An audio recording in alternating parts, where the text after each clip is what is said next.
So what's going on is this full moon is in Aries, and it's going to be very important to be mindful of what you're thinking and what you're feeling, because this has a lot of power to manifest consciously or unconsciously. So whatever's going on in your inner world can reflect out because of this super full moon. So just making sure that, okay, well, I said 3 and 4 want to come up. So just making sure that you stay on the positive road, positive mindset, because emotions are going to be changing. One minute you're going to feel up, next minute you may feel a little bit down.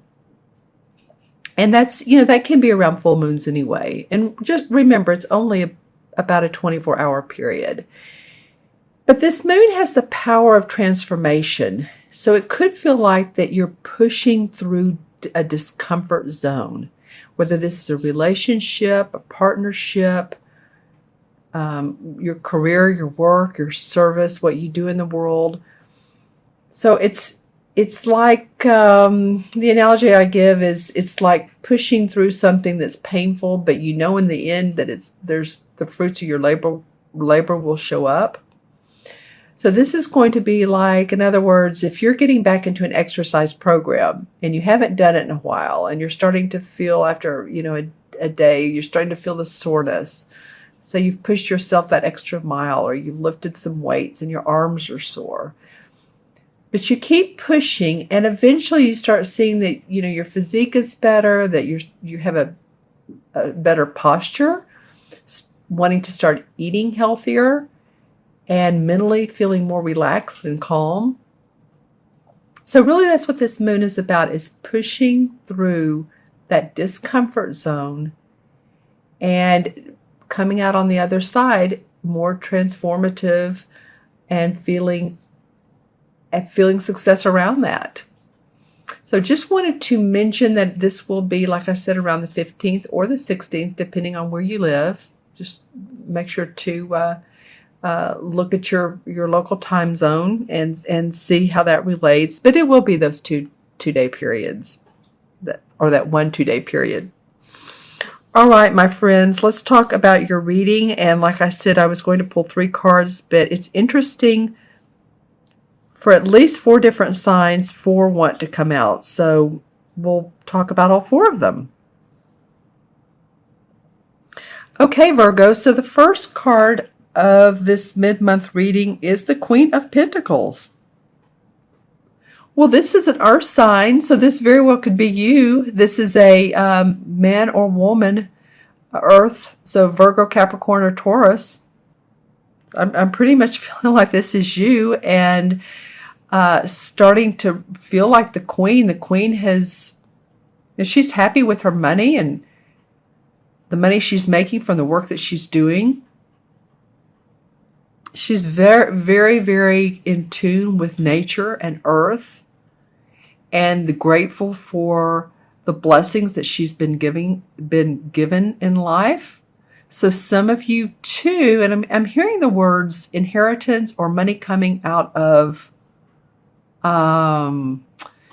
nowhere, or out of a random situation that you didn't know was coming, but you're feeling really good about it. Normally this denotes someone who's worked hard in their life and they're really enjoying the fruits of the labor, very generous as well, really, really enjoys nature. And you can see that the dove of peace is above her. So she's peaceful, she's happy. So that's an awesome way to start off this mid-month reading, Virgo. Your next card that came up is the Two of Wands. And this Two of Wands has to do with the work that you do. Wands always are creative work, our inspiration, what we put out in the world, where we work, what we do, our message to the world. And the 2 usually denotes feeling in partnership with life, feeling in partnership with what you're doing, that you're happy and you're inspired. And 2 is very much a diplomatic number. So being diplomatic and patient with yourself and with other people, maybe you're in a partnership. You know, it is interesting how I look at the way they face each other. Interesting. So you have all women in these cards. Of course, this is for men too. This can represent a man as well as a woman, but it is an earth sign.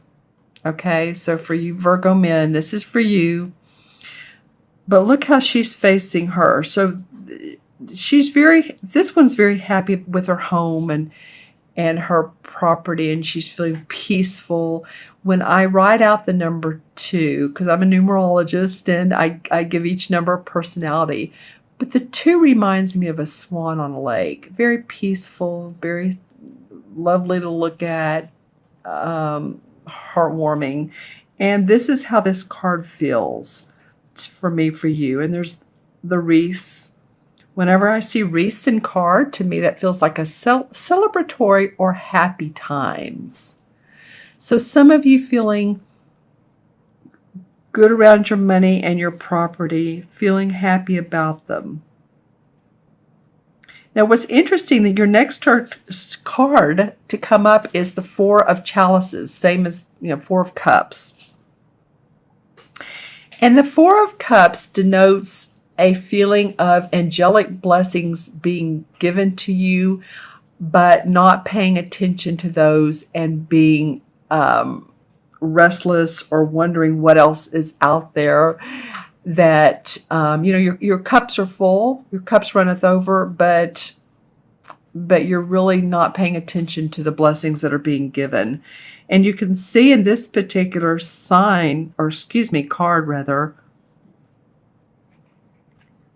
she's sitting here with her hand on her chin, and she's looking away from the 3 cups that are full. There's someone who wants to offer her more love, more blessings, and she's turning away like she's wondering what else is out there.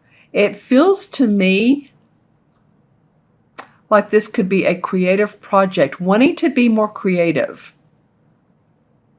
Literally creative. Not only artistic, like if you're an artist or a painter or a musician or a writer, but maybe this has felt so grounded. And I just heard a horn honk, so that was interesting. So grounded that you're thinking, okay, how can I put some creative inspiration into this? Because I'm sort of restless now. I have everything into place. Okay, what else is there for me? Because she's facing this, like, how can I make this? It could be too something that you want to redecorate your home, or you want to add new furniture, or new pillows, or new comforter. Or, buy, like I said, buy furniture. That is a feeling. But to make this a little bit more appeasing, even more than it already is. It could be about a relationship too. Maybe you're in a relationship, or that you two live together, and it's not fulfilling every aspect of what you want. In other words, maybe you love to go see plays or go walk in the park, and the other person likes to go to sports, or just likes to do the opposite. And so you're wondering, how can I make this more, because he's interested in her, and this could be vice versa, and she's just not paying attention. So this could definitely be a romantic partnership that needs more oomph, and maybe a good discussion, or a good going out together and really having a chit chat about how you can make it better. How can you make it more fun? That's what it feels like. It's Virgo fun. You guys put some fun in your life. All right, not that you don't, but there's always room. There's always time for enjoyment. Fun is underrated. It really is, in my eyes. Okay, so the last card to come up, and this is a beautiful card in every sense of the word. The artwork is beautiful, plus the meaning of it. This is the Star card. So this is enlightenment. This is psychic intuition, abilities. There's water flowing, as you can see in the card. So it's very much about emotions. And it also denotes, you see the large star that's shining so brightly. So this is about connecting the spiritual and the physical together. And so some of you may be having intuitive dreams or sensing your intuition getting stronger. Some of you may be attending like seminars, spiritual seminars, or have a spiritual mentor or teacher that's really helping you delve into that part of life. And it feels really good. And I'm seeing some of you, I'm seeing a man who is a teacher. And he has like I don't know what this means exactly, but an orange or a red, like a wraparound on his forearm. So it's like he's teaching a class. This could be very much of a, it's not tribal, but ritual but spiritual, I guess is what I'm trying to say. And the orange or the red denotes, to me, intuitiveness, feminine intuition, going with that. So interesting card. Let's see if I can get anything else and there's purple around this man as well. So it feels like that any of you all that are attending a class where it's very much about opening up your psychic development, intuitive development, connecting with the archangel, spirit guides, because I am also seeing, in my third eye, I'm seeing amethyst. This is an amethyst right here. This hasn't come out of any other reading, you guys. I'm on about the 8th one. So very much by the end of the month, some of you, of course, this is for Virgo, Sun, Moon, or Rising.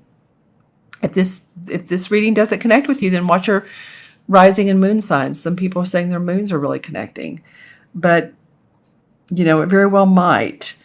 And it feels like that you find what you need, or you find what it may be that you need the creative inspiration. And to do that, you go on this trip, you go to this seminar, you meet with people who are spiritually oriented, and this brings you out of that slump of what else is there. Okay, Virgo, I'm going to pull a few clarification cards. And this one didn't want to come up when I picked the cards up. So I'm going to go with that. Some of you too may have been in training, gotten a license, real estate, some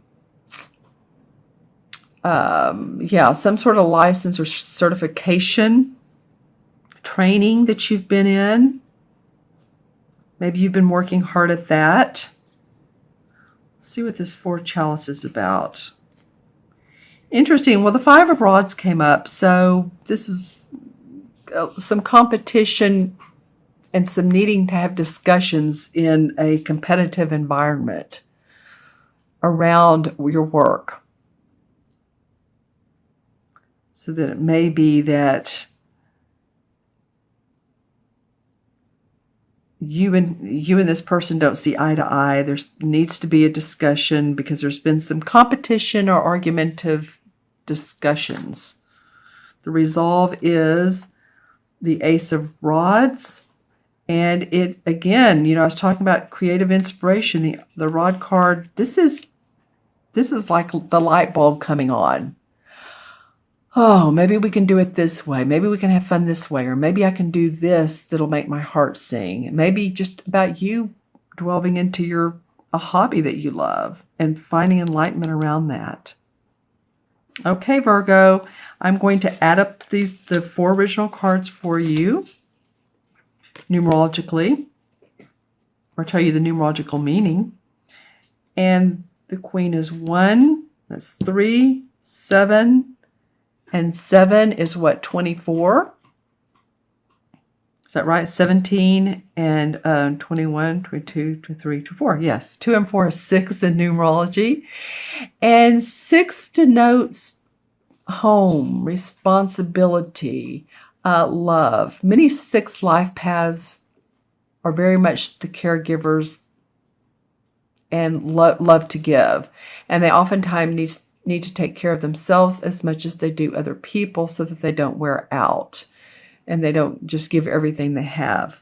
So it might be, I feel like things are going along well here and you're just wanting to take care. I feel like this is sort of the anchor card, but there's so much good around this that this is what's going to motivate you to seek enlightenment.